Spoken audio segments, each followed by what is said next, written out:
आवडे देवासी तू ऐका प्रकार, आवडे देवासी तू ऐका प्रकार, नामाचा उच्चार रात्रंदिवस, तुळशी माळ गळा गोपीचंदन टिळा, हृदयी कळवळा वैष्णवांचा, आषाढी कार्तिकी पंढरीची वारी, आषाढी कार्तिकी पंढरीची वारी, साधन निर्धारी अन नाही, तुळशी माळ गळा गोपीचंदन टिळा, हृदयी कळवळा वैष्णवांचा, एका जनार्दनी ऐसा ज्याचा नेम, एका जनार्दनी ऐसा ज्याचा नेम, तो देवा परमा पूज्य जगी, तुळशी माळ गळा गोपीचंदन टिळा, हृदयी कळवळा वैष्णवांचा, महायोग पीठे तटे भीमरत्यं वरं पुंडरीकाय दातुं मुनीं, समागमसतिष्ठं परमानन्दकन्दं परब्रह्मलिङ्गं वदे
नमस्कार माझा श्री सद्गुरु ज्ञानेश्वरासी, ओम नमो ज्ञानेश्वरा,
पावन झालो चराचरी मी कळा कुसरी काही जनेने बोलतो वचने अति भाविका एका भाविका एका जनार्दनी सदा सत्याची आशा पुरवावी नमो सद्गुरु तुकया ज्ञान दीपा नमो सद्गुरु सच्चिदानंद रूप नमो सद्गुरु भक्त कल्याण मूर्ती नमो सद्गुरु भास्करा पूर्ण कीर्ती जयांची केली स्मरण होय सकल विद्येचे अधिकरण तेची बंधू श्री चरण श्री गुरूंचे ते नमस्कारुनी आता हृदय आपुले सौभारुनी आवले वरी वैसव पावले श्री गुरूंचे ते नमस्कारुनी आता विठ्ठल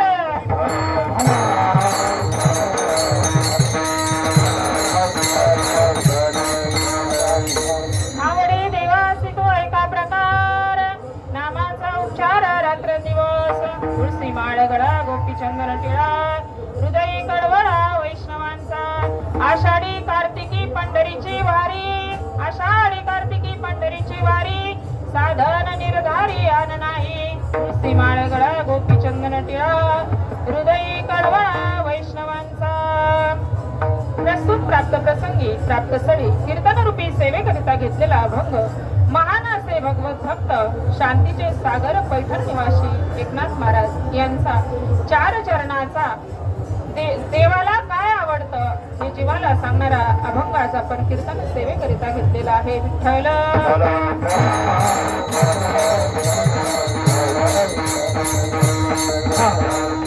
अभंग हा संत एकनाथ महाराजांचा आहे या अभंगाचा सरळ अर्थ आपण पाहणार आहोत या अभंगामधून संत एकनाथ महाराज आपल्याला देवाच्या आवडीचे प्रकार सांगत आहे म्हणजे भगवान परमात्म्याला काय आवडतं आवडे देवासी तो एका प्रकार नामाचा उच्चार रात्रंदिवस देवाला रात्रंदिवस नामाचा उच्चार केलेला आवडतो तुळसी माळ गळ्यामध्ये पवित्र अशी तुळशीची माळ घातलेली आवडते बाळावरती गोपीचंदनाचा टिळा माझ्या भगवान परमात्म्याला आवडतो तुळसी माळ गळा गोपीचंदन टिळा वारकऱ्यांविषयी वैष्णवाविषयी अंतकरणामध्ये कळवळा असलेला माझ्या भगवान परमात्म्याला आवडतो आषाढी कार्तिकी पंढरीची वारी केलेली माझ्या भगवान परमात्म्याला आवडते जो रात्रंदिवस भगवंताचं नाव रात्रंदिवस नामस्मरण करतो ज्याच्या गळ्यामध्ये पवित्र अशी तुळशीची माळ आहे ज्याच्या बाळावरती गोपीचंदनाचा टिळा आहे आणि जो नियमितपणे आषाढी कार्तिकी पंढरीची वारी करतो असा भक्त माझ्या भगवान परमात्म्याला आवडतो शेवटच्या चरणामध्ये नाथ महाराज म्हणतात एका जनार्दनी ऐसा ज्याचा नियम तो देवा परम पूज्य जगी असा ज्याचा नियम आहे तो या जगामध्ये पूजनीय होतो असा या अभंगाचा सरळ अर्थ आहे विठ्ठल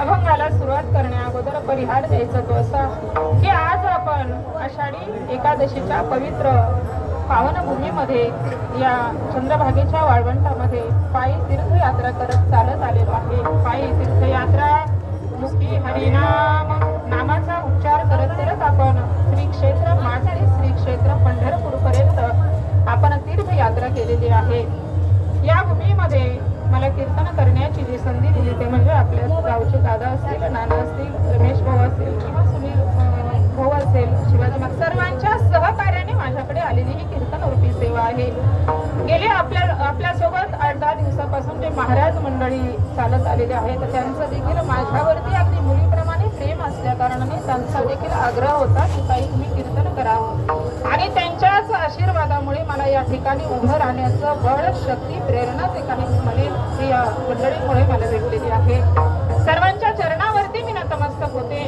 तसेच बसलेले माझे माय वडील विश्वमाऊली ज्ञानोबराय म्हणतात प्रभू तुम्ही महेशाची मूर्ती मी दुबळा अर्चित असे कीर्ती मनोनी बोले जरी गंगावती तरी स्वीकार कराल की माऊली सांगतात की शोभे हे महेशाची मूर्ती आहात आणि माझ्यासाठी देखील तुम्ही सर्व मायवडील महेशाची मूर्ती आहात म्हणून तुमच्या सर्वांच्या चरणावरती नतमस्तक होऊन सर्व टाळकरी ज्यांनी माझा विना घेतलेला आहे त्यांच्या देखील चरणावरती नतमस्तक होते ज्या महिला तुळशी घेऊन उभ्या आहेत त्यांच्या देखील चरणावरती नतमस्तक होऊन अखिल कोट ब्रह्मांड नायक पांडुरंग परमात्म्याला वंदन करून विश्वमौली ज्ञानोबा तुकोबरायांच्या चरणावरती नतमस्तक होऊन, आई वडिलांच्या श्री गुरूंच्या पतिदेवांच्या चरणावरती नतमस्तक होऊन कीर्तन रूपी सेवेला सुरुवात करत आहे विठ्ठल.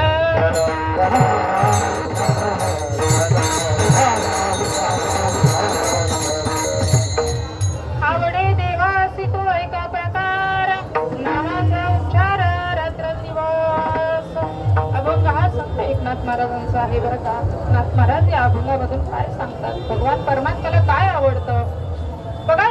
या भूमीमध्ये अनेक संत महात्म्य अवतारास आले. पवित्र ते कुळ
अनेक असे संत महात्मे अवतारास आले आणि त्यामध्ये आपल्या ज्यांचा अभंग आज आपण कीर्तन सेवेकरिता घेतलेला आहे ते संत एकनाथ महाराज पैठण या क्षेत्री नाथांचा अवतार झाला बरं का. भगवान परमात्म्याने स्वतः नाथांचा अवतार घेतला, कारण भानुदासाच्या पुढे महाविष्णूचा अवतार भानुदास महाराज हे नाथ महाराजांचे पंजोबा होते बघा. या भानुदास महाराजांच्या आपल्या वारकरी संप्रदायावरती म्हणा किंवा आपल्या प्रत्येक जीवावरती फार मोठा उपकार आहे बरं का. ज्यावेळी भानुदास महाराज अवतारास आलेले होते त्यावेळी बघा विजयनगराचा राजा होता आणि त्याने विजयनगराला भगवान पांडुरंग परमात्म्याची मूर्ती नेली. म्हणजे तो विजयनगराचा राजा एक भगवान परमात्म्याचा भक्त होता. अनेक मंदिराचा जीर्णोद्धार करायचा आणि एवढी त्याची भक्ती होती की तो प्रत्यक्ष भगवान परमात्म्यासोबत संवाद करायचा. एकदा असं झालं की आपला एक वारकरी विजयनगराला गेल्यानंतर त्या ठिकाणी भानुदास महाराजांनी त्या ठिकाणी गेल्यानंतर जो कृष्णदेवराय राजाचं नाव होतं आणि त्या कृष्णदेवरायांनी सांगितलं की आमचा एवढा मोठा थाट आहे की स्वतः राजाई देवी आमच्या इथं झाडू काढणे, आमच्या इथं राजाई देवीची मी सेवा करतो आहे. आणि त्यावेळी आपला जो वारकरी होता त्याने सांगितलं की तुमचं एवढं वैभव आमच्या पंढरीपेक्षा कमी आहे. आमच्या पंढरपूरमध्ये आमचा देव आहे पांडुरंग परमात्मा, त्याच्या मंदिरामध्ये स्वतः रिद्धी दासी आहेत आणि स्वतः जी तुमची राजाई देवी आहे ती तिथे झाडू काढण्याचं काम करते आहे. असं ज्यावेळेस कृष्णदेवराय एका वारकऱ्याने सांगितलं, त्याला असं वाटलं की आपण देखील जावं आणि ते वैभव पाहून यावं. म्हणून कृष्णदेवराय पंढरपूरमध्ये आल्यानंतर त्याने जे वैभव बघितलं, भगवान परमात्म्याने आपल्या भक्ताची लाज राखण्याकरता स्वतः रिद्धी तिथे दासी राजाई देवी स्वतः झाडून काढण्याचं काम त्या ठिकाणी करत होते. आणि त्यावेळी कृष्णदेवरायांनी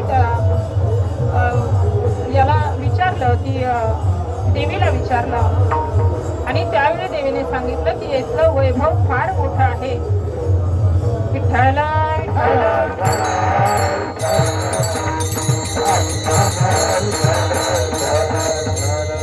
कृष्णदेवरायांनी भगवान पांडुरंग परमात्म्याला सांगितलं की भगवंता, मी देखील तुमची फार मोठी भक्ती करतो, तुम्हाला माझ्यासोबत यावं लागेल.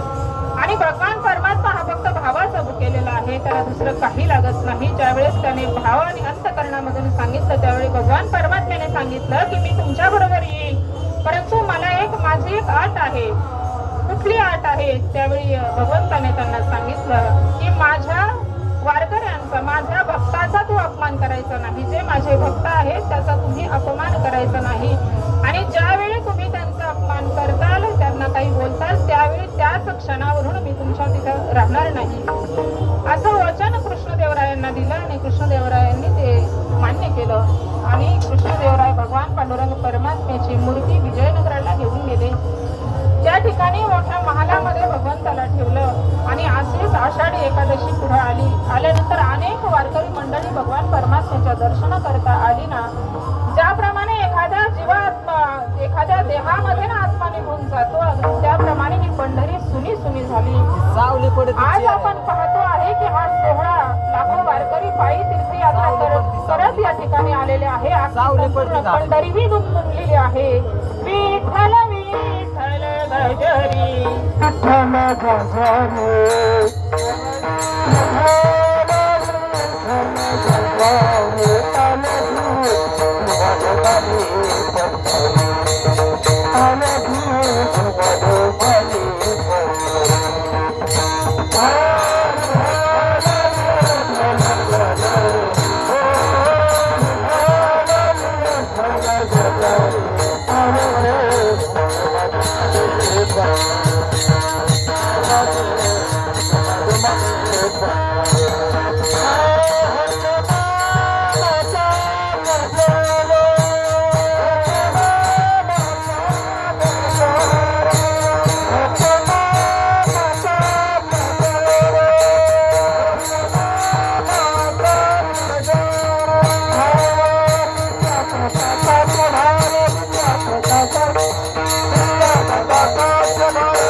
आणि त्यावेळी असं झालं की एखाद्या देहामधून जीव आत्मा निघून जातो अगदी त्याप्रमाणे पंढरी ही पूर्ण सुनी सुनी झाली. कारण भगवान पांडुरंग परमात्म्याची मूर्ती रावळामध्ये नव्हती. भानुदास महाराज एकादशी पुढे आली म्हणून या पंढरीमध्ये आल्यानंतर काही मंडळींनी त्यांना सांगितलं की आपली भगवंताची मूर्ती विजयनगराच्या राजाने नेलेली आहे. आणि त्यावेळी भानुदास महाराज विजयनगराला चालत गेले आणि गेल्यानंतर भगवान पांडुरंग परमात्म्याला प्रश्न केला की भगवंता, तू तर म्हणतोस की मी दीन दुबळ्यांचं आहे, तुला इथलं वैभव प्रिय झालं का? आमचं पंढरी सोडून तू इथं आला. आणि त्यावेळी भगवंत भावाचा केलेला आहे.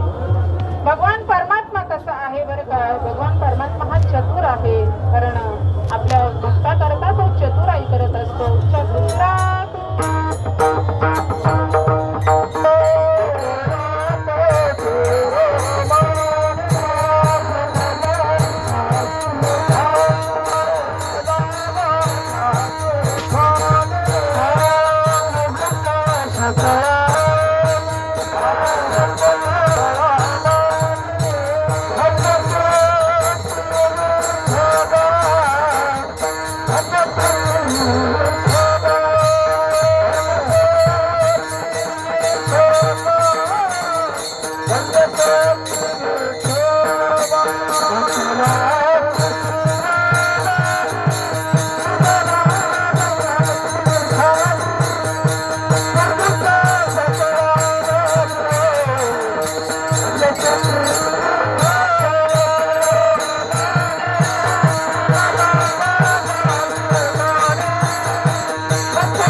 मधला भाव जाणून भगवंताने चतुराई केली. भानुदास महाराजांना सांगितलं रावळामध्ये आतमध्ये गेल्यानंतर भगवान परमात्म्याने नवरत्नांचा हार भानुदास महाराजांच्या गळ्यामध्ये घातला. भानुदास महाराज म्हणतात की भगवंता, मी एवढ्या करता इथं आलेलो नाही, मला तुम्हाला पुन्हा घेऊन जायचं आहे, याच्या करता मी आलेलो नाही. त्यावेळी भगवंत सांगतात तू शांत बस आणि बाहेर भजन करत बस. भानुदास महाराज बाहेर आले आणि भगवंताचं नामस्मरण करत बसले आणि जो नवरत्नांचा हार भानुदास महाराजांच्या गळ्यामध्ये राहिला ज्यावेळी कृष्णदेवराय सकाळी उठून भगवंताची पूजा करण्याकरता गेला त्यावेळी त्याच्या गळ्यामध्ये भगवंताच्या नवरत्नांचा हार दिसेना. हार गेला कुठं? एवढी सेना रक्षणाकरता ठेवलेली असताना देखील भगवंताच्या गळ्यामधून हार चोरी गेला असा मोठा प्रश्न कृष्णदेवरायांना पडला. आणि त्यावेळी कृष्णदेवरायांनी आपल्या सेनाला सांगितलं की आपला चोर कोण आहे ओळखून आणा. आणि त्यावेळी जेव्हा शोध घेण्यात आला त्यावेळी भानुदास महाराजांच्या गळ्यामध्ये नवरत्नांचा हार भगवंताचा दिसला.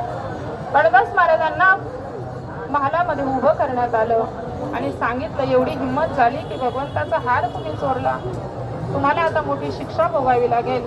आणि त्यावेळी कृष्णदेवरायांनी भानुदास महाराजांना सुळावर नेण्याचं ठरवलं. ज्यावेळी भानुदास महाराजांना सुळावर नेण्याचं आलं त्यावेळी भगवान पांडुरंग परमात्मा त्या ठिकाणी प्रगट झाले आणि कृष्णदेवरायांना सांगितलं की बघ, ज्यावेळी तू माझ्या भक्ताचा अपमान करशील त्यावेळी मी इथं राहणार नाही असं मी तुला वचन दिलेलं होतं, असं तू मला वचन दिलेलं होतं. आणि त्यावेळी तो कृष्णदेवराय देखील भगवंताचा भक्त होता बरं का. त्याने देखील वचनाला जागला आणि सांगितलं ठीक आहे. आणि त्यावेळी भानुदास महाराजांनी विजयनगरावरून म्हणजे कर्नाटकावरून भगवान पांडुरंग परमात्म्याची मूर्ती पुन्हा पंढरपूरमध्ये आणली. या वारकरी संप्रदाय प्रत्येक जीवावरती जर उपकार कोणाचे असतील तर ते संत भानुदास महाराजांचे आहे. जर त्यांनी ती मूर्ती पंढरपूरला आणली नसती तर आपण हे शिरकमळ आज कोणाच्या चरणावरती ठेवलं असतं. म्हणून भानुदास महाराजांचे उपकार आपल्यावरती आहेत. विठ्ठल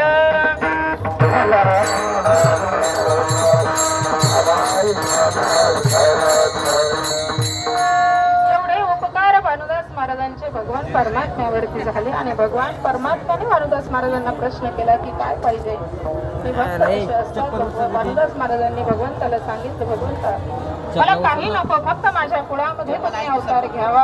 आणि त्याच भानुदास महाराजांचा अवतार नाथ महाराजांचा त्याच भानुदास महाराजांच्या कुळामध्ये नाथांचा अवतार झाला. नाथ महाराज लहान असल्यापासून भक्तीची ओढ, कारण त्यांच्या कुळामध्येच भक्ती भगवंताची असल्या कारणाने लहानपणापासूनच त्यांना भक्तीची ओढ लागली. अनेक ठिकाणी जावं, कीर्तनाचे श्रवण करावं, कथा ऐकाव्या. आणि एकदा कथेमधून असं सांगण्यात आलं की प्रत्येक जीवाने गुरु करावा. आपण देखील जन्मास आल्यानंतर प्रत्येक जीवाने गुरु करावा. आणि गुरु केल्यानंतर जे गुरु आपल्याला नाम देतात ते नाम आपण आपल्या कंठामध्ये धारण करावं. कारण सार विचार करा उठा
प्रत्येक जीवाने गुरु करावा.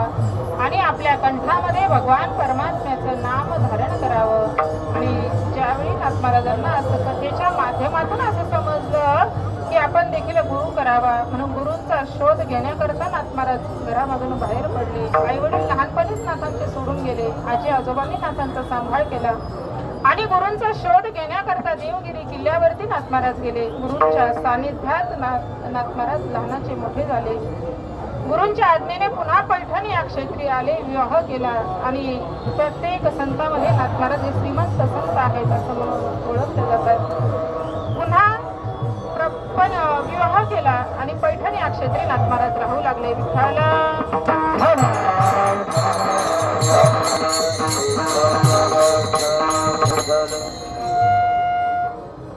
पैठणमध्ये नाथ महाराज राहत असताना आपण आपल्या जीवाचं कल्याण केलेलं आहे. समाजाची देखील जनजागृती आपण करावी. ज्यावेळी माणसांना असं माहितीच नव्हतं की कीर्तन कसे नामस्मरण करावं, भगवान परमात्म्याची भक्तीची ओढ माणसांना माहिती नव्हती. समाजाचं जनजागृतीचं काम नाथांनी करावं. खूप अभंग नाथांनी गेले. नाथांनी पिंगळा म्हणून असा एक घेतलं घे ना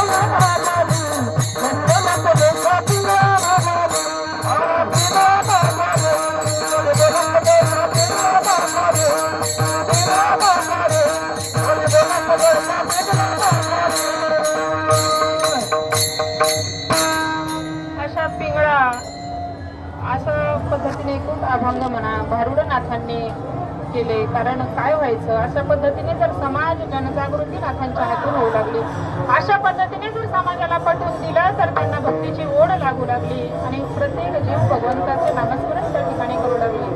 असे असणारे नाथ महाराजांचं देखील आपल्यावरती फार उपकार आहेत बरं का. ज्यावेळी नाथांचं असं कार्य चालू असताना नाथांचा आवाज 3 दिवस बसला, आवाज निघेना. अनेक वैद्य त्या ठिकाणी आले परंतु नाथांचा आवाज निघेना.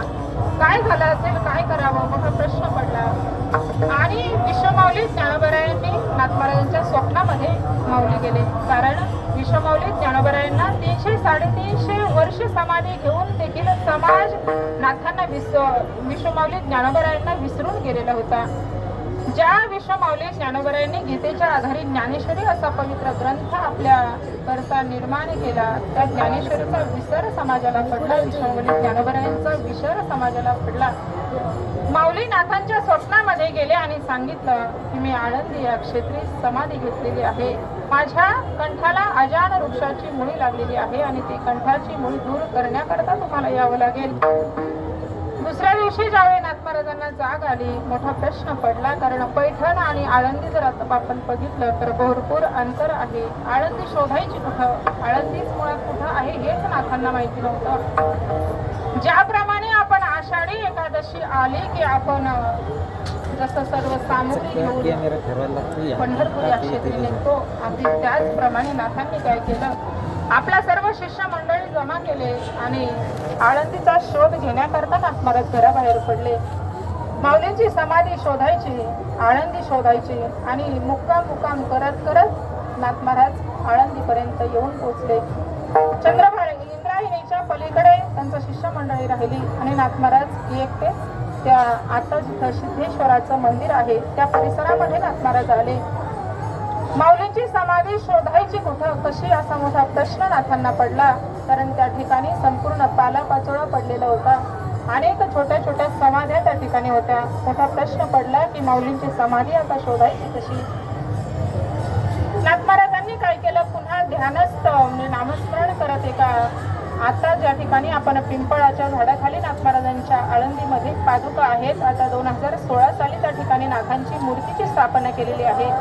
त्या ठिकाणी आपण ज्यावेळेस नतमस्तक होतो त्या ठिकाणी नाथ महाराज 3 दिवस ध्यान लावून बसले आणि समजलं की माऊलींची समाधी कुठे आहे.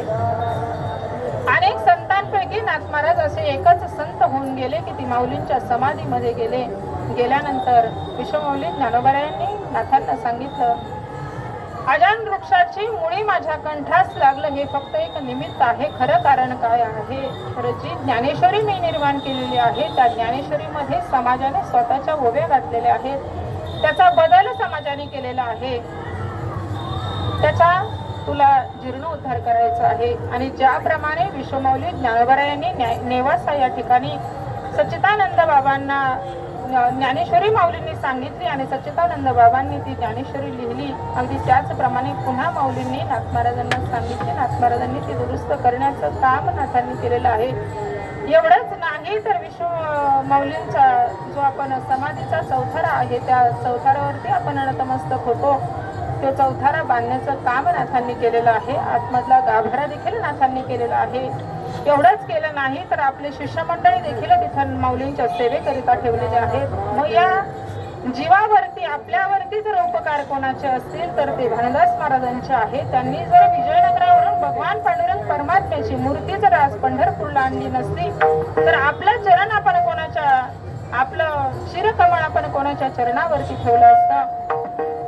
जर नाथ महाराजांनी विश्वमौली ज्ञानोबरायांच्या समाधीचा चौथरा बांधला नसता तर आज जगाचा मालकाने अवतार घेतलेला आहे. माऊलींचा महाविष्णूचा अवतार, महाविष्णूचा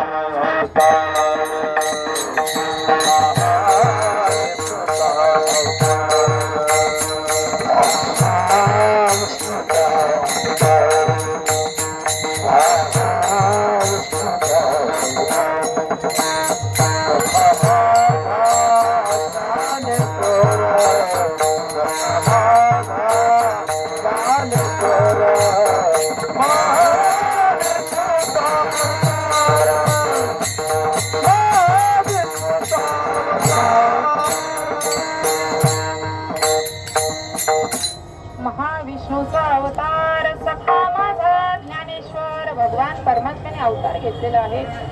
जर समाधीचा चौथरा बांधला नसता तर विश्वमौली ज्ञानोबराय आपल्याला समजले नसते. एवढे उपकार आपल्यावरती नाथांचे आहेत.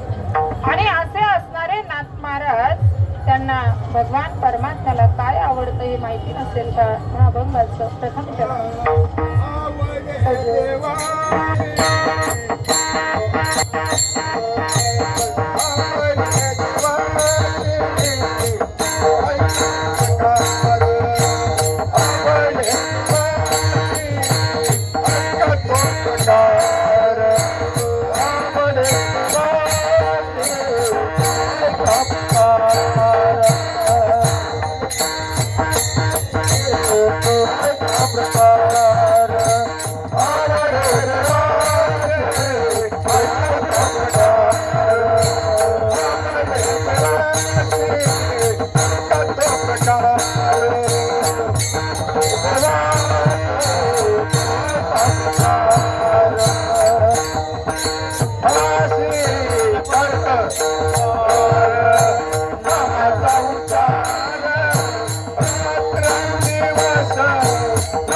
आवडे देवासी तो एका प्रकार नामाचा उच्चार रात्रंदिवस, रात्रंदिवस नामाचा उच्चार केलेला माझा भगवान परमात्म्याला आवडतं. नामाचा उच्चार करायचा, रात्रंदिवस करायचा, मग आम्ही काहीच करायचं नाही का? तर नाही. असं कुठल्याच आपले जे काही संत आहेत विश्वमौली ज्ञानोबराय जर सोडले तर अनेक संतांनी प्रपंच करून परमार्थ केलेला आहे. आपण काय करायचं आहे? कामामध्ये काम, काही म्हणा राम राम, कामामध्ये काम. प्रत्येक काम करताना आपण भगवंताचं नामस्मरण करायचं आहे. नाथ महाराज त्यांच्या हरिपाठामधून देखील म्हणतात, हरी बोला घेता, हरी बोला हम बोला घेता, हम बोला घेता,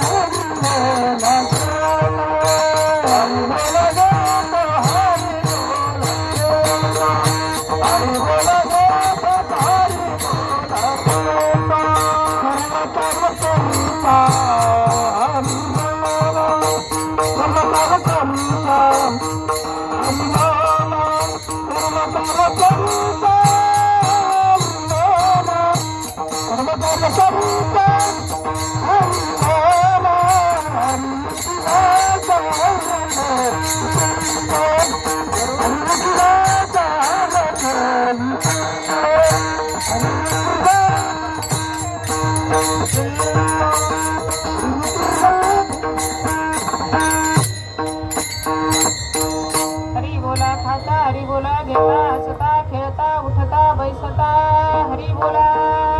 प्रत्येक संतांनी प्रपंच करून परमार्थ केलेला आहे. रात्रंदिवस नामस्मरण करायचं म्हणजे विठ्ठल विठ्ठल.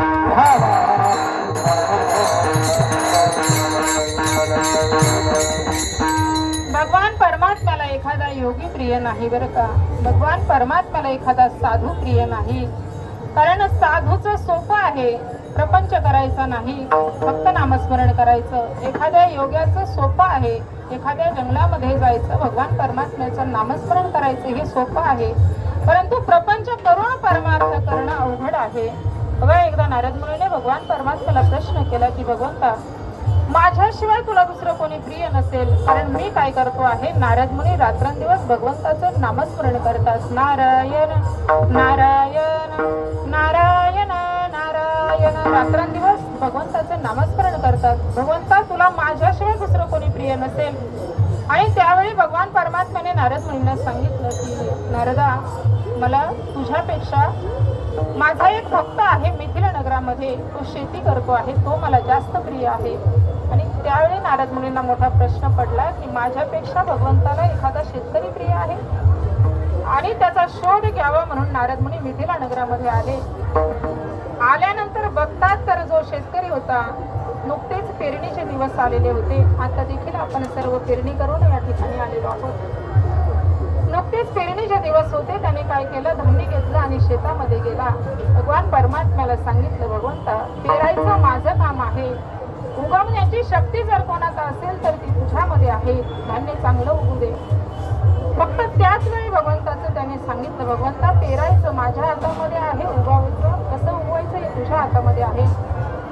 धान्य थोडं जे रोप आहे उगून आल्यानंतर थोडं मोठं झालं. त्यांनी पुन्हा सांगितलं, भगवंता, अतिशय चांगल्या पद्धतीने उगवलेलं आहे, आता यामध्ये दाणा कसा भरायचा याची शक्ती जर कोणाच असेल तर ती तुझ्यामध्ये आहे. आणि असं करून फक्त दिवसातून 3च वेळा त्याने भगवंताचं आठवण काढायचा.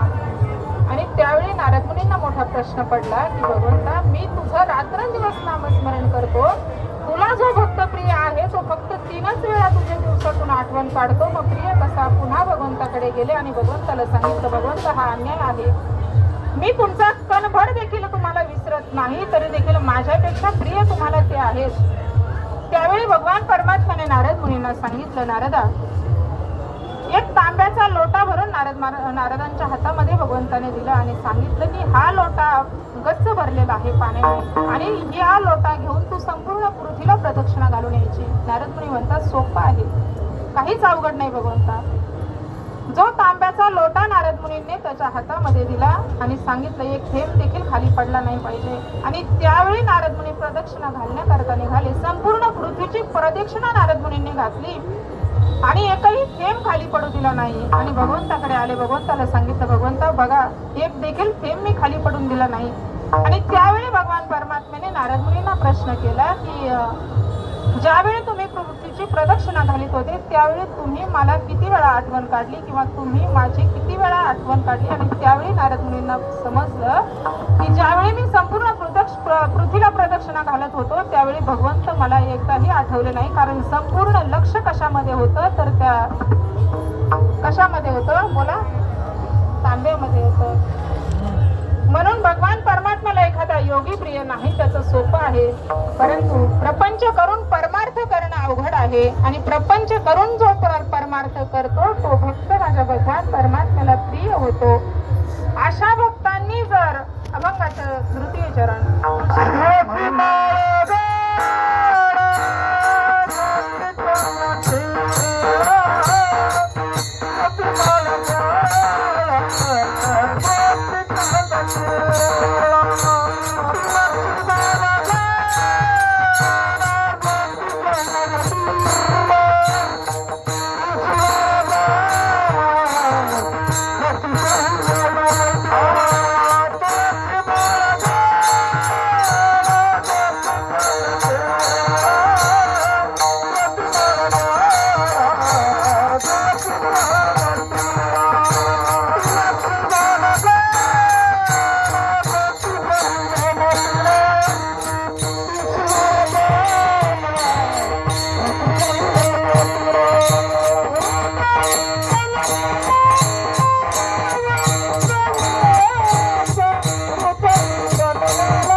रुजलेलं माझ्या भगवान परमात्म्याला आवडतं. भाळावरती गोपीचंदनाचा टिळा असलेलं माझ्या भगवंताला आवडतं. बघा, वैष्णव कसे ओळखायचे? वैष्णव ओळखण्याचे दोन प्रकार आहेत, एक अंतर आणि एक बाह्य दृष्टीने. अंतरदृष्टी म्हणजे भगवंताचं जो नामस्मरण करतो तो एक वैष्णव आहे, आणि दुसरं म्हणजे ज्याच्या गळ्यामध्ये पवित्र अशी तुळशीची माळ आहे आणि त्याच्या भाळावरती गोपीचंदनाचा टिळा आहे, तो वैष्णव आहे. प्रत्येकाने गळ्यामध्ये पवित्र अशी तुळशीची माळ धारण करावी. वारकऱ्यांविषयी अंतकरणामध्ये कळवळा देखील असावा बरं का. तुळशी माळ गळा गोपीचंदन टिळा हृदयी कळवळा वैष्णवांचा. वारकऱ्यांविषयी नाही तर प्रत्येक जीवावरती माणसाच्या अंतकरणामध्ये कळवळा असावा. नाथ महाराजांना कुत्र्यामध्ये भगवान परमात्मा, गाढवामध्ये नाथांना भगवंत दिसले. नामदेवरायांना कुत्र्यामध्ये भगवंत दिसले. प्रल्हादाला खांबामध्ये भगवंत दिसले. आपल्याला माणसात दिसत नाही, हे दुर्दैव्य आहे. प्रत्येक जीवावरती, प्रत्येकावरती अंतकरणामध्ये कळवळा असावा. विठ्ठल विठ्ठल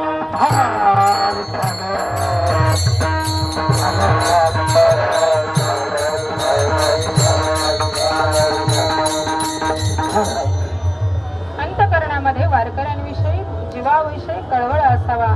संत कबीर होऊन गेले बरं का. संत कबीर, काशी या क्षेत्री संत कबीर महाराज एकदा गंगेच्या तीरी झोपलेले होते, आणि झोपलेले असताना जे विश्वमौली ज्ञानोबरायांच्या वडिलांचे गुरु रामानंद स्वामी पहाटे ब्रह्ममुहूर्ताला स्नान करण्याकरता नदीवर जात होते, आणि त्यावेळी रामानंद स्वामींचा पाय कबीरांना लागला. आणि कबीराला पाय लागल्यानंतर रामानंद स्वामींच्या मुखामधून राम राम असे शब्द निघाले. आणि राम राम असे शब्द निघाल्यानंतर कबीर महाराजांनी त्यांना गुरु केलं, कारण त्यांच्या मुखामधून भगवंताचं नाम बाहेर आलेलं होतं. आणि कबीर महाराजांनी काय केलं? त्यांना गुरु केलं, सेवा करायचे, नामस्मरण करायचे. आणि रामानंद स्वामींनी कबीर महाराजांना सांगितलं की माझा शिष्य आहे आळंदीमध्ये, आणि त्यांची मुलं जे आहेत ते भगवान परमात्म्याचा अवतार घेतलेला आहे भगवंताने. कधीतरी तुमच्या भेटीस ते मुलं येतील, आणि आल्यानंतर त्यांचा आदर तिथ्य करा, असं गुरुने सांगितलं होतं. म्हणजे रामानंद स्वामींनी कबीर महाराजांना सांगितलेलं होतं. पुढे बराच काळ गेला, आणि ज्यावेळी नामदेवराय आणि संत ज्ञानेश्वर माऊली तीर्थयात्रा करण्याकरता निघाले, आणि कबीर महाराजांना समजलं की विश्वमौली ज्ञानोबराय आणि नामदेव महाराज येत आहेत. वारकऱ्यांविषयी अंतकरणामध्ये कळवळा कसा असावा हे मी आपल्याला सांगते. कबीर महाराजांना समजलं की माऊली आलेले आहेत आणि नामदेव महाराज आलेले आहेत, त्यांचा आदर तिथे आपण करावं. त्यांना घरी घेऊन आले. आल्यानंतर आता आदर तिथे करायचं, स्वयंपाक करायचा, परंतु घरामध्ये एकही दाणा नव्हता. स्वयंपाक कसा करायचा मोठा प्रश्न पडला. कबीर महाराजांचा मुलाचं नाव होतं कमाल. कमाल देखील भगवंताचा भक्त होता बरं का. आणि त्याने सांगितलं की आपल्या घरी संत आलेले आहेत, त्यांना असं उपवाशी आपण पाठवू शकत नाही. आणि कमालाने काय केलं? सांगितलं की बाबा आपण आज चोरी करू, आणि चोरी करून आपण त्यांचा आदर तिथे करू. कमाल आणि कबीर महाराज चोरी करण्याकरता वाण्याच्या दुकानामध्ये गेले. पूर्वीचा काळ होता. अर्धा भाग आपण कशाचा लाकडाचा असेल तो काढला आणि आतमध्ये गेले. जेवढं आपल्याला सामुग्री लागते तेवढीच चोरी केली, आणि पुन्हा बाहेर येण्याकरता निघाले. आणि दुसरा कोणी चोर त्या ठिकाणी जाऊ नये, चोरी करू नये म्हणून कमालाने काय केलं? जो मालक वाणी झोपलेला होता त्याला हलवलं, आणि दोघेही बाहेर पडण्याकरता निघाले. कबीर महाराज बाहेर आले, आणि कमाल मात्र वरती शिरकमल त्याचं राहिलं आणि पाय खाली राहिले. आणि त्या जो वाणी होता त्याने पायाला पकडलं. आता काय करायचं? आता जर का असं समजलं की कबीर महाराजाचा मुलगा आहे आणि चोरी करतो आहे, आणि असं जर आता बोबाट झाला तर आपल्या दारी जे संत आलेले आहेत ते विनमुख माघारी जातात. म्हणून कमालाने कबीर महाराजाला काय सांगितलं की बाबा तुम्ही काय करा, माझं शिरकमल काढून टाका. हा जे धड आहे हे असं जर राहिलं तर त्यांना समजायचं नाही की हे कोण आहेत म्हणून. अंतकरणामध्ये किती वैष्णवाविषयी कळवळा आहे. कबीर महाराजांनी स्वतःच्या मुलाचं शिरकमल कापलं आणि शिरकमल घेऊन आले. जे धड आहे ते तिथंच राहिलं. वाण्याला समजलंच नाही की चोरी केली कोणी. कबीर महाराजांनी ते शिरकमल आणलं, आतमध्ये ठेवलं, झाकून पत्नीला सांगितलं, सामान घेऊन आलेलो आहे, तुला सगळा स्वयंपाक करायचा आहे. तिने सांगितले, काय? काही बोलू नको, फक्त आपल्या घरी जे वैष्णव आलेले आहेत त्यांना भोजन, त्यांचा आदर तिथे झालं की मी तुला सर्व सांगतो. स्वतःच्या मुलाचं शिरकमल त्या ठिकाणी झाकून ठेवलं आणि स्वयंपाक केला. एवढं कोण करतं बघा. आणि जे धड त्या ठिकाणी पडलेलं होतं ते कोणाचं आहे? कोणीतरी रात्री चोरी केली म्हणून राजाकडे ते धड पाठवलं. इकडं कबीर महाराजाच्या पत्नीने सर्व स्वयंपाक केला. संत नामदेवराय माऊली जेवण केलं. रात्रभर त्यांच्या गप्पा झाल्या.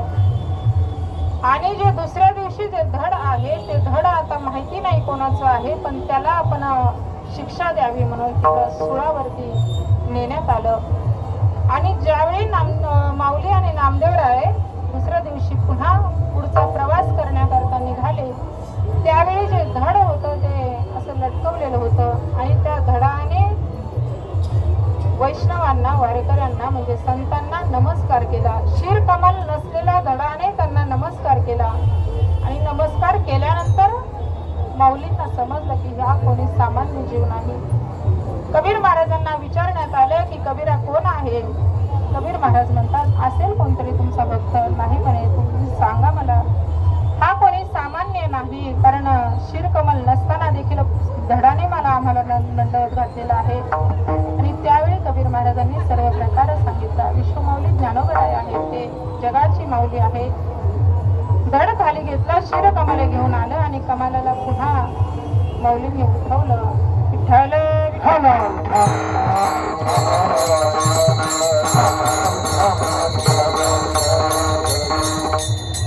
वारकऱ्यांविषयी अंतकरणामध्ये किती कळवळ असावा. अभंगाचं तृतीय चरण.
आषाढी कार्तिकी पंढरीची वारी साधन निर्धारी अन नाही. आषाढी कार्तिकी पंढरीची वारी केलेली माझा भगवान परमात्म्याला आवडते. आषाढी कार्तिकीलाच या ठिकाणी आपण का यावं? कारण अनेक संत मंडळी आजच्या दिवशी या भूमीमध्ये एकत्र येत असतात. अनेक संतांचं दर्शन आपल्याला या जीवाला होत असतं. म्हणून आषाढी कार्तिकी पंढरीची वारी केलेली माझ्या भगवान परमात्म्याला आवडते. भगवान परमात्मा आपल्या भक्तांची आज वाट पाहत असतो. वाट पाहे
क्षेत्र आहे बरं का. या तीर्थक्षेत्राचं महत्व संत नामदेवरायांनी एका त्यांच्या अभंगामधून फार सुंदर वर्णन केलेलं आहे. अनंत तीर्थाचे माहेर, अनंत रूपाचे हे सार, अनंती अनंत पार, तो हा कटी कर ठेवणे उभा. अनंत तीर्थाचं माहेर आहे असं नामदेवराय म्हणतात. अनेक तीर्थ आहेत बरं का. काशी, गया, मथुरा, द्वारका, वाराणसी अशा पद्धतीने अनेक तीर्थ आहेत.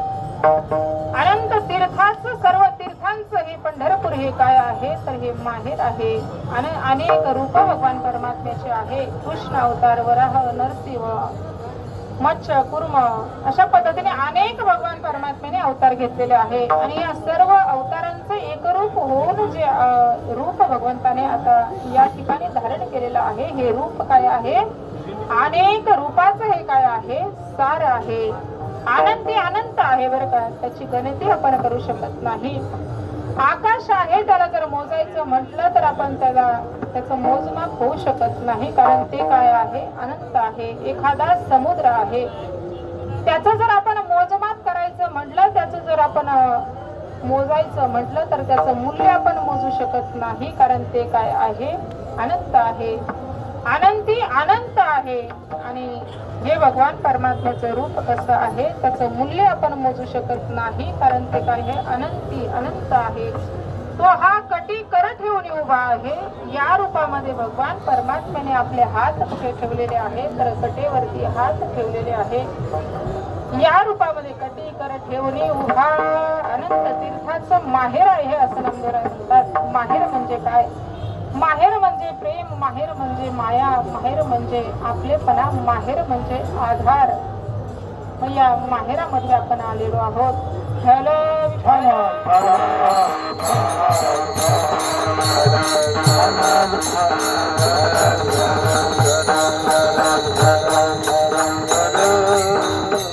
या भूमीला संत नामदेवराय माहेर म्हटलं आहे. या भूमीमध्ये भगवान पांडुरंग परमात्मा कसे आहे? ज्यावेळी कृष्ण अवतार भगवंताला संपवायचा होता आणि त्यावेळी भगवान परमात्मा रुक्मिणी आईसाहेबांचा शोध घेण्याकरता या भूमीमध्ये आले. अजून कशा करता आले तर अजून आपल्या भक्ताची भेट घेण्याकरता भगवंत आले. रुक्मिणी आईसाहेबांच्या शोधा करता आले आणि आपल्या भक्ता करता आले. पुंडलिका भेटी परब्रह्मा आले. भक्ताची आकाजा विटेवरी ठेले. मधुरते नाम, मधुरते नाम, विठ्ठल विठ्ठल.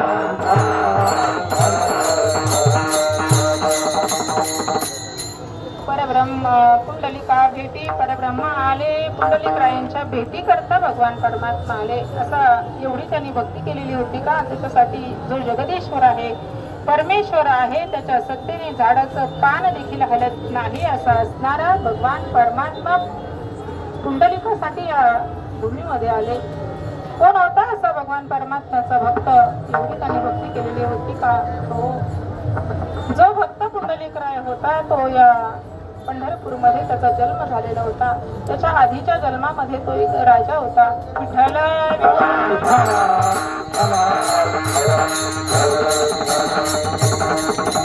आणि त्याने देव आणि दानवांना सहाय्य केलेलं होतं. भगवान परमात्मा त्याच्यावरती प्रसन्न झाले. तुला काय पाहिजे ते सांग. आणि त्यावेळी त्याने सांगितलं की मी थकलेलो आहे, मला असं पाहिजे की मला झोपलं पाहिजे, मला भरपूर झोप द्या, एवढं त्याने मागितलं. भगवंत प्रसन्न झाल्यानंतर काय मागावं हे देखील महत्वाचं असतं बरं का.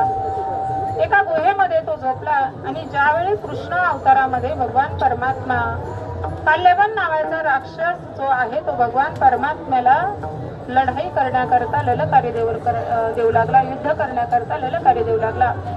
आणि भगवान परमात्म्याला त्याला मारायचं नव्हतं. जो काल्यवन नावाचा राक्षस होता त्याला ब्रह्मदेवाचं वरदान होतं आणि आपल्या हातून त्याचा मृत्यू होऊ नये म्हणून भगवंताने काय केलं, पळत सुटले.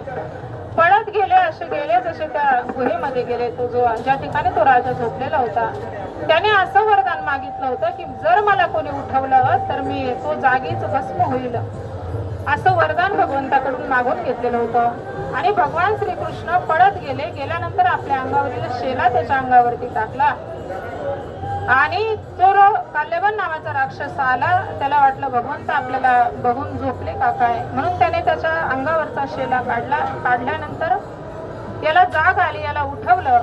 जसं उठवलं तशी दृष्टी त्याच्यावरती पडली, त्या राक्षसावरती पडली, तसा तो भस्म झाला. त्याच्यानंतर त्याने भगवान परमात्म्याचं सावळ रूप आपल्या डोळ्यांनी बघितलं. कारण सुंदर ते ध्यान उभे उठेवरी करकटेवरी ठेवण्या किंवा सावळे सुंदर रूप मनोहर राहो निरंतर हृदय माझ्या. भगवान परमात्म्याचं रूप आपल्या डोळ्यांनी बघितलं, शांत झाला. सांगितलं भगवंता 3 युग तुम्ही माझ्या सोबत आहात, आता मला तुमच्या सोबत राहण्याचं वरदान द्या. त्यावेळी भगवंताने सांगितलं की इथून पुढच्या जन्मी मी तुझ्या सोबत राहील. आणि त्याचाच जन्म या पंढरपूर या क्षेत्री झाला. जसा जन्माला आला तसा अतिशय क्रूर निघाला बरं का. आई वडिलांना फार त्रास द्यायचा, आई वडिलांचा छळ करायचा. त्याच्यानंतर आई वडिलांना वाटलं की विवाह केल्यानंतर सुधरेल म्हणून लग्न लावून दिलं, परंतु काही बदल झाला नाही, अजून त्रास वाढला. आई वडिलांनी काशी यात्रा करण्याचं ठरवलं आणि पुंडलिकरायांना देखील वाटलं की आपण देखील काशी यात्रेला जावं. अनेक महाराज मंडळी असं म्हणतात की बायकोला खांद्यावर घेतलं आणि आई वडिलांना दोर लावून भक्त पुंडलिक काशी यात्रा करी, पुंडलिक काशी यात्रा करी, काशी यात्रा करी, पुंडलिक काशी यात्रा करी. आई बापाचा गळा घाली खांद्यावरी, आई बापाचा गळा घाली खांद्यावरी, पुंडलिक काशी यात्रा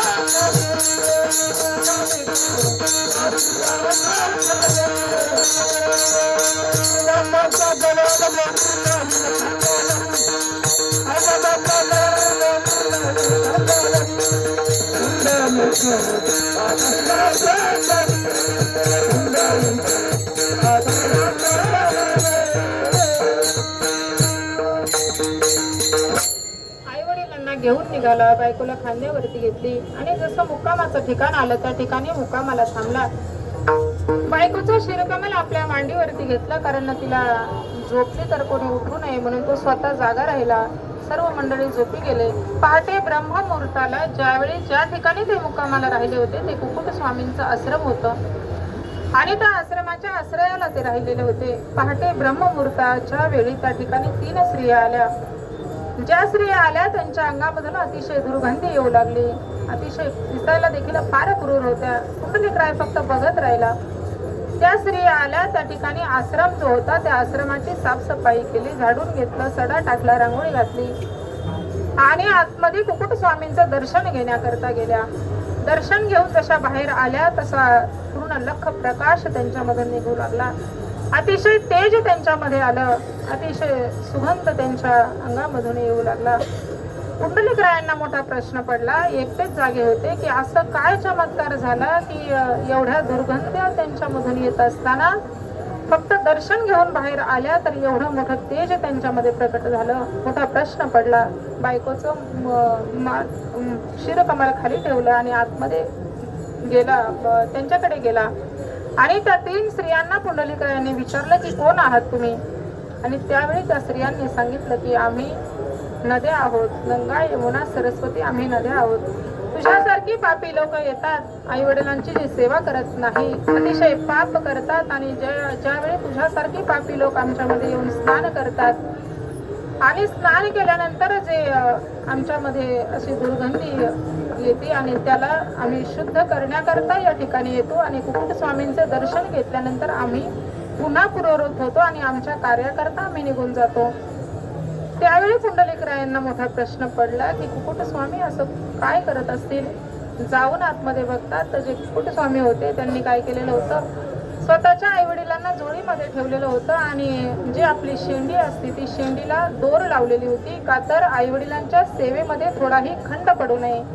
आपल्याला जर झोप लागली तर त्या दोरीने आपलं मान ओढली जाईल आणि आपल्याला जाग येईल, एवढी ती सेवा त्या ठिकाणी करत होते. आणि असे दृश्य ज्यावेळेस पुंडलिकरायांनी बघितलं त्यावेळेस जाग आली, आपण काय करतो आहोत अशी जाग आली आणि आई वडिलांकडे गेला. या जगामध्ये, या भूमीमध्ये आपल्यावरती जर कोण उपकार करत असतील तर ते आई वडील आहेत बरं का. आपण जर एखाद्याच्या कानाखाली मारली आणि त्याला थोड्या वेळाने म्हटलं की क्षमा असावी तर कोणी माफ करणार नाही, पुन्हा तो दुसरी आपल्या कानाखाली देईल. परंतु आई वडील असे एकमेव आहे की आपल्या मुलाचे सर्व अपराध पोटामध्ये घालतात. आई वडिलांकडे गेला, माफी मागितली, क्षमा असावी, इथून पुढे मी तुम्हाला कसलाही त्रास देणार नाही. या भूमीमध्ये आपण जन्माला आल्यानंतर संत आपल्यावरती उपकार करतात आणि आई वडील आपल्यावरती उपकार करतात. आणि सांगितलं विठ्ठल विठ्ठल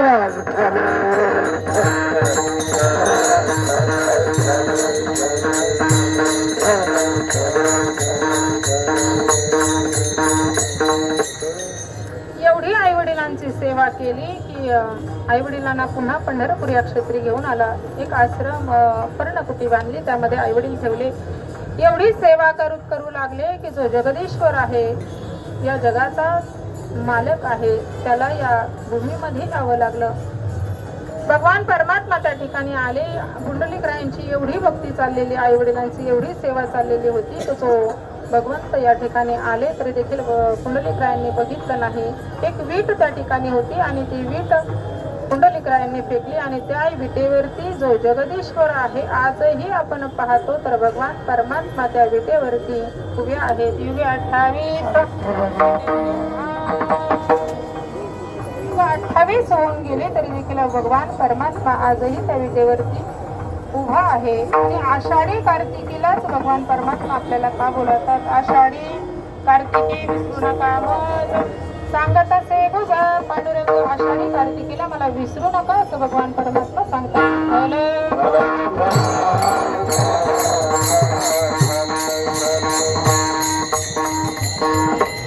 आषाढी कार्तिकीला वारी, आपण सर्व मंडळी वारी करत या ठिकाणी येतो बरं का. वारी म्हणजे फक्त पायाने चालणं नाही, तर आपला जो आत्म्याचा प्रवास भगवंतापर्यंत नेण्याचा हा प्रवास आहे. विठ्ठल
जनार्दनी ऐसा ज्याचा नेम तो देवा परमा पूज्य जगी असा ज्याचा नियम आहे, जो नियमितपणे भगवंताचं नामस्मरण करतो, ज्याच्या गळ्यामध्ये पवित्र अशी तुळशीची माळ आहे, ज्याच्या भाडावरती गोपीचंदनाचा टिळा आहे, जो आषाढी कार्तिकी पंढरीची वारी करतो असा भक्त माझ्या भगवान परमात्म्याला आवडतो. आणि शेवटच्या चरणामध्ये नाथ महाराज म्हणतात एक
जनार्दनी ऐसा ज्याचा नेम तो देवा परमा पूज्य जगी असा ज्याचा नेम आहे, तो जगामध्ये पूजनीय होतो. तर या अभंगाचा सरळ सरळ थोडक्यात भावार्थ मांडण्याचा प्रयत्न केला. विठ्ठल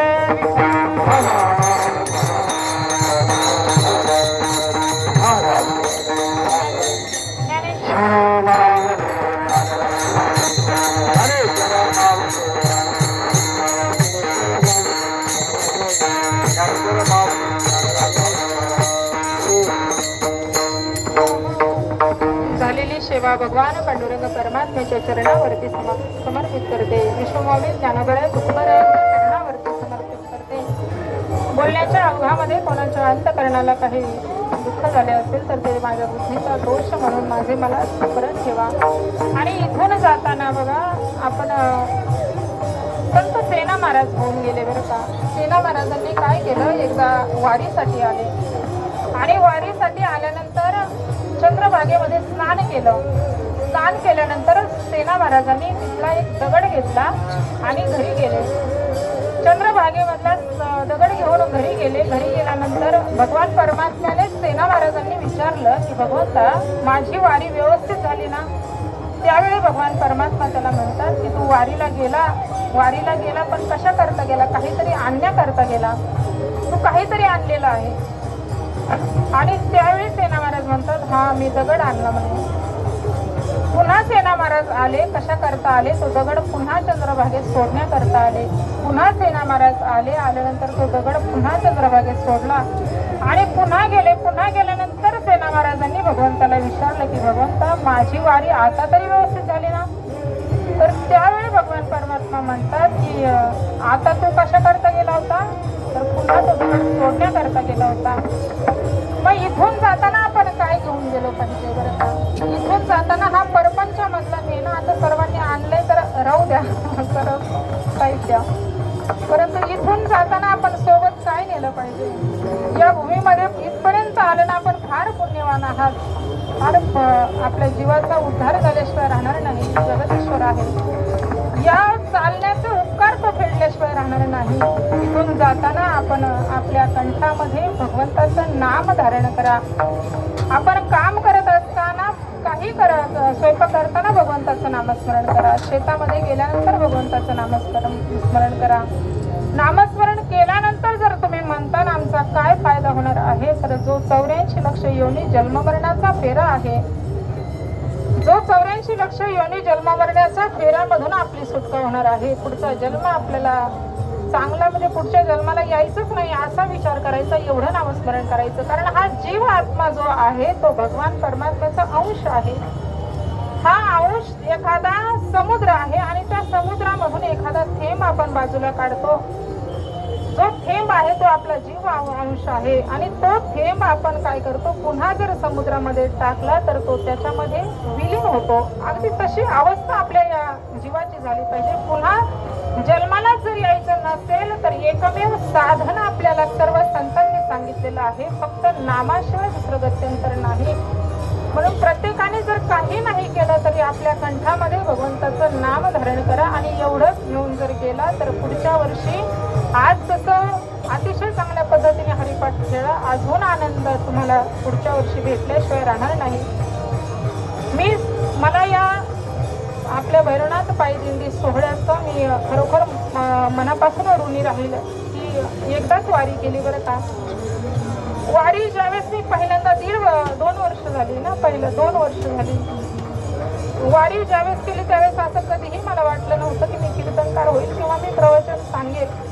आज तुमच्यासोबत जे काही मी 2-3 शब्द जे काही अभंगाचं चिंतन मांडण्याचा प्रयत्न केला ते या भगवंताचं माझ्यावरती उपकार आहेत. फक्त मागणी त्याच्याकडे केली की इथून जाताना जर मला काही द्यायचं असेल तर कधीतरी पुन्हा या भूमीमध्ये मला प्रवचन कीर्तन करण्याचा योग येईल, अशी एकच छोटीशी मागणी भगवंताकडे केली होती. बघा, मागताना देखील फार विचार केला पाहिजे आपण काय मागावं. जगद्गुरु तुकोबारायांच्या कुळामध्ये कधीही कोणाकडे काही न मागण्याची परंपरा होती बरं का. त्यांचं संपूर्ण आयुष्य त्यांनी दुसऱ्याच्या कल्याणाकरता देह जिजवला आणि एवढं असताना देखील भगवंताकडे त्यांनी कधीही काहीही नाही मागितलं.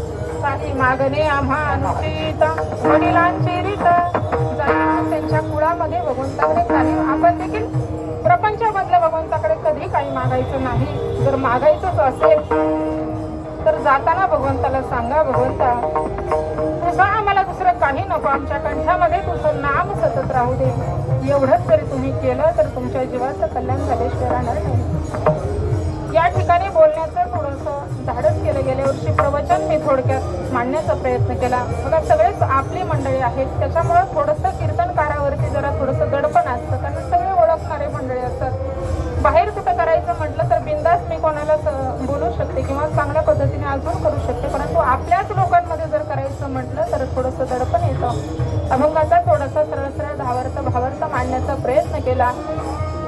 विठ्ठल